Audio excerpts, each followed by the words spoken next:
So healthcare workers in the Nelson Mandela Bay are under siege as local crime gangs target the health facilities. And this is not a new trend. Criminals have been targeting clinics for years now. However, the situation has now intensified. Our reporter Sipha Kema is outside a clinic in a hotspot area. Sipha, I believe this is your second location and you had to cancel your first due to safety concerns. Tell us about that. Well, that is true. I mean, that area, we all know, those that know Gqeberha know that it is a hot spot, and it's one of the clinics that have had to close down several times within 1 year, Naledi. They closed down within 1 year as they've become targets. When we were there, of course, we saw that there were security guards, 2 security guards that were standing there. They have to make sure that the gates are locked. However, we did see some individuals lurking around when we arrived. So because of safety concerns, then we decided to move from that area and come to a somewhat safer area, if we can even call it that. Now, where I am right now, it's in KwaZakhele, and we are right next to us is one of the clinics that have had to also shut down. Now, you can imagine what this does for the community in such areas. Now, with the clinics being targets, Naledi, it's not just to say it's the township.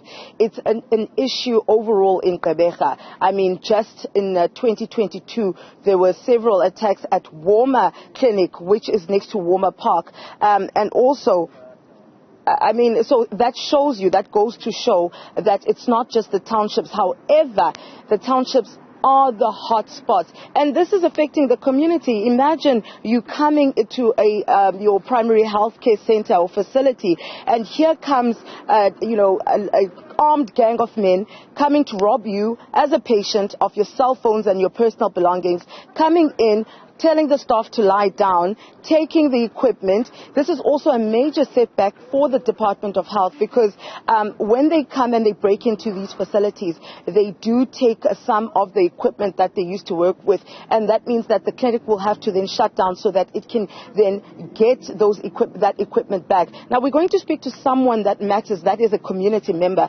someone that is also affected by these issues and the closures of clinics, but not only that, but the crime in the area. And she would like to remain anonymous now because she fears for her life that localized gangs could target her if they knew her identity.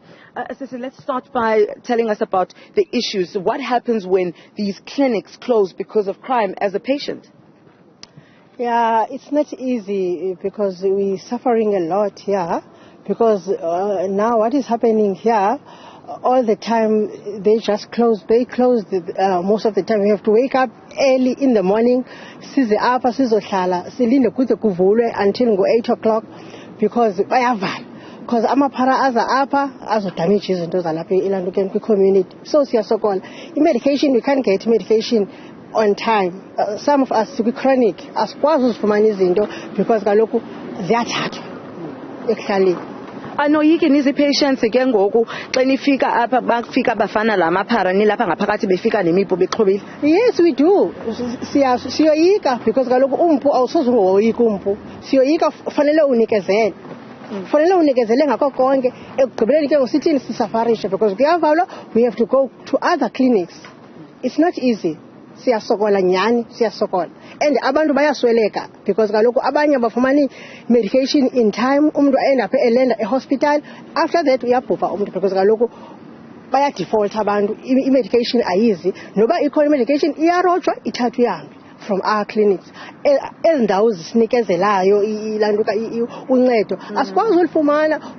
Into zika-government funeka zibuyele zihamba nabo bayozithengisa, bazithengisela abantu bangaphaya. Now you can hear from this community members, she is frustrated, telling us exactly how the community suffers and what exactly happens when some of these armed men storm these healthcare facilities, taking the equipment, taking the medication, selling them, saying that it's a healthcare issue because some of these patients are on chronic medication, and you would find that maybe in some cases then they default, which is an issue for their health, Naledi. So you can just imagine. But Naledi, we are also going to speak to the Department of Health, and they're going to tell us how exactly these attacks are actually affecting them, and what exactly they're going to do to, beef up security in these healthcare facilities. Because currently we're seeing just 2 security guards, 1 male, 1 female at the gate, with a gadget just to check some of the people coming in, but then they do lock the gates as well. But for now, it's back to you in studio. Yeah, Sipha, thank you so much for bringing us that story, and we hope that you'll be safe out there as well. Crime now, obviously, seemingly impacting even the most vulnerable in our communities.